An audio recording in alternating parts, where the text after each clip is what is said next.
Welcome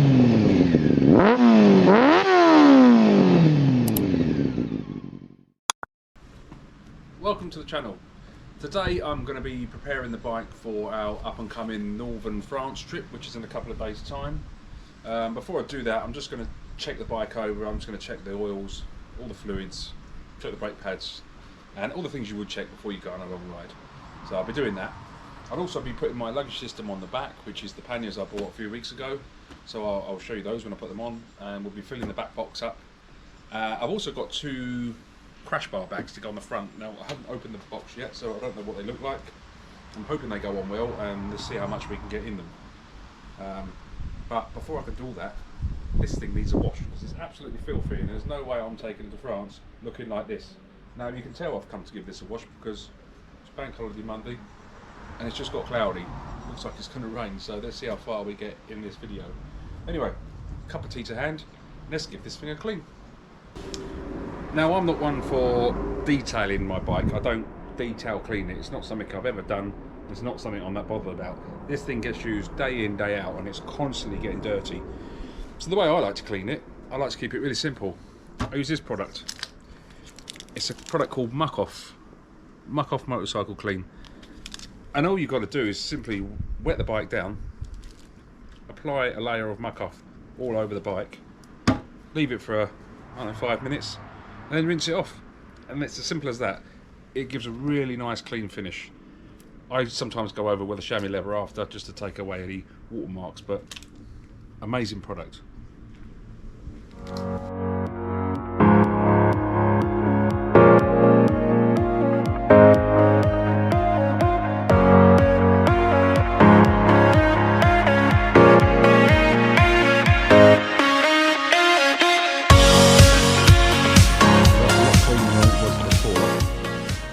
But I'm sure once we leave in a couple of days time, 1 mile down the road, it's going to look as dirty as I did before I cleaned it, which is the whole reason I don't do detailing really.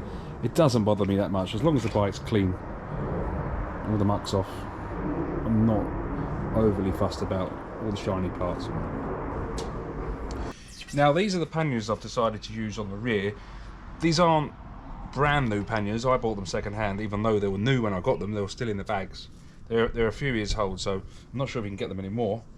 But these are the Oxford Sport Lifetime Luggage Panniers, and I think these, after trying a few others out, are brilliant.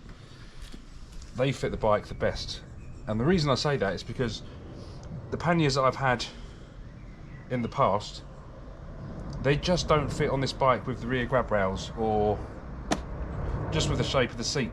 What happens is they sag and they go right underneath or in towards the wheels like that, which I absolutely hate. When you look at it from the back, the bags just seem to be pointing inwards, and I can't put any tension on them. With these Oxford bags, they have this strap that it comes apart, so I can detach the bags and they come off each side. But I put the bags on, pull this strap tight here, just velcros on like that. That's the bags then attached to the bike. I think that gives me extra security when they're on, because the bags can't just be lifted. I mean, I know someone could cut the strap, but what it means is the panniers are attached to the bike somewhere where someone can't pull the velcro off. So that's a really good security feature, I think. Very minor security, but also what it means is when the panniers are on, this strap here locks the panniers to the bike, so I don't need to use additional bungee straps around the front, around the back to stop the panniers sort of flipping off or moving backwards. This one strap does all the work of holding them in place and where they should be. So obviously I've had to take the seat off to put that strap on. So that goes on first, then the seat goes on after that, which is nice. And again, the strap doesn't affect the seat mechanism at all, so the seat just goes straight on. And now with these, like I was saying, some of the bags I bought before, no matter how tight you pull the straps together, they just seem to flap around and they almost sort of head towards the back wheel. I can't have that. I like them to sit up where they should sit and be stable. So with these bags, strap underneath the seat, done that. It's just a really simple case of pulling that one taut, getting the front one here, find out where I want the bags. I want the bags about there. Done. Same with the rear. I just feed the strap underneath the hand grab rail, which again, it gives it extra security on the bike, stops it moving around. Same that side. I just give it a small pull, nice bit of pressure, done. And that's it. That's those bags sat nice and firm. They, you know, even loaded, they don't want to swing up into the back wheel and want to touch each other. So that is completely secure. I don't need any additional bungees, any additional strapping down. They can't go forwards, they can't go backwards. That's those. I'm really, really impressed with these. I won't do it because I have no need, but what you can do with these bags is increase the storage capacity of them by just unzipping that front zip. And that gives you an extra 100% storage capacity. Now I wouldn't do that, one, because that's just too wide. I'm going to be taking out car mirrors and all sorts with it like that. And I think it's just going to make the bag too heavy, and then you're going to have them really dangling down, which we don't want. So I won't use that facility on these bags. I'm just going to keep them as they are, because I think they've got plenty of storage without unzipping that. So get that zip back up. I think it's been unzipped for a while. That's that extra compartment zip back up. I will just use them as they are.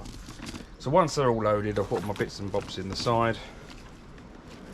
I can then further clip up the top clips.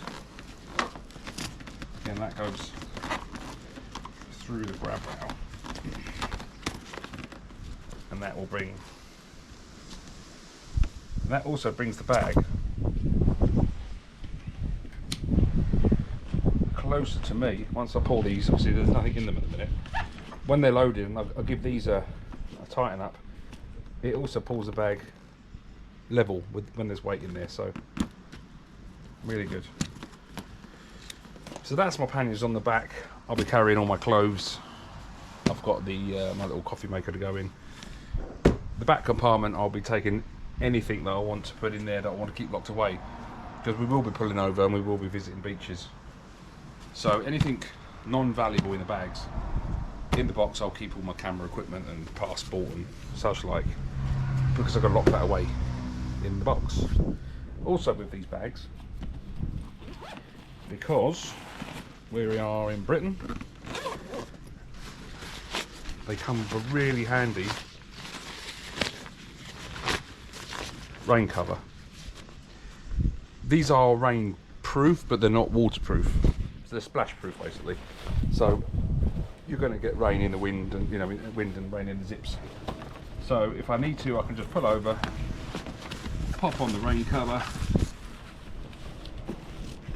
pull the tassel tight, and then that is the bag watertight as far as I can get it. To be fair, that's pretty good. Nothing's going to get in there. So again, that came with the bags, and I'm pretty sure they come with the bags as standard.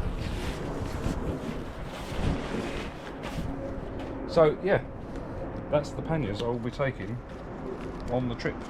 I won't bore you with what I'm going to put in them, because nobody wants to see my pants and socks.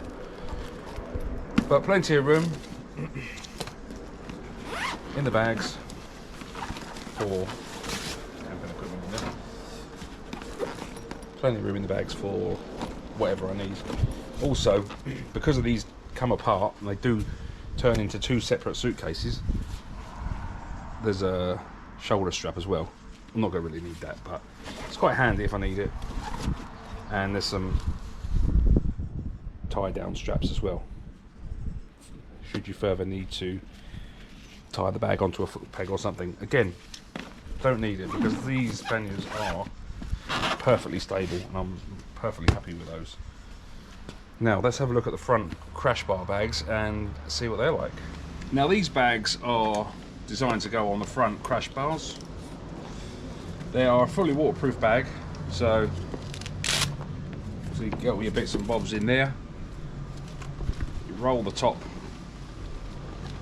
Once you've rolled the top, that then clips up to a clip on each side, like so. Straps on the back are designed to go around the crash bar to then hold the bag on in whichever angle suits. Like most bikers, I do carry a ton of cable ties, so should this not fit on here so well or tight as I'd like, I could just put a few cable ties behind to secure it in place. So let's get these fitted and see what we can get in them.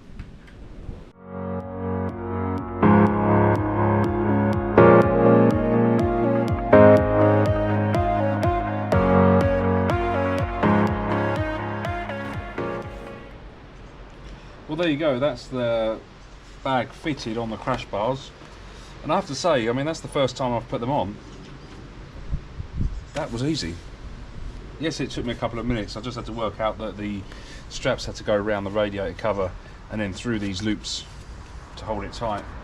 But now that's on, that's set, so all I've got to do is unclip them and it will come off, and then when it goes back on, all the straps will be at the right lengths to get it back on, so it should only take a couple of minutes.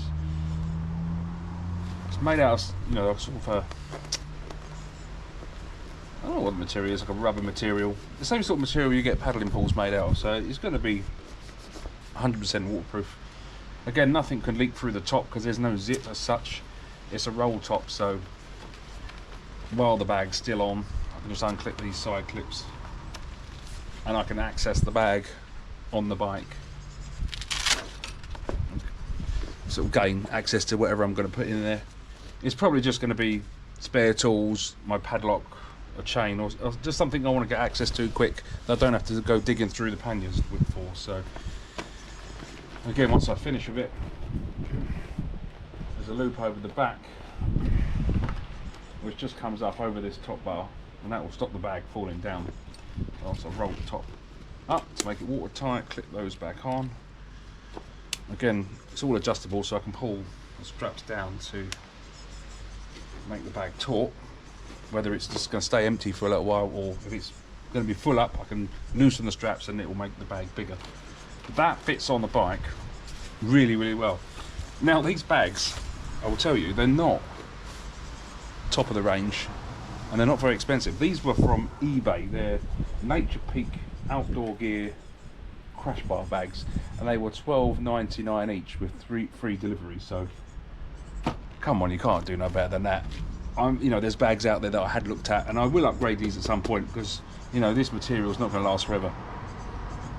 But I'm going on a trip. I don't know if I want to carry things on the crash bars yet, so it's a really inexpensive way of just giving the crash bar bag system a go before you then upgrade them to something else. So yeah, $12.99 off eBay, Nature Peak outdoor gear, absolutely spot on. So that's it, that's the luggage system set up. I've got my panniers on the back and all my front crash bar bags attached to the front, and obviously I've got the box on the back which I'll be able to fill up.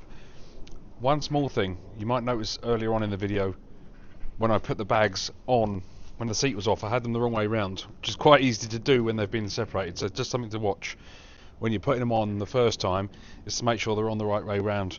And you can see they are because the line of the bottom of the bag goes with the bike. So now they're on the right way round. The front crash bar bags I'm really impressed with. For the money they cost to give me 12 litres of extra space, I just think that's incredible.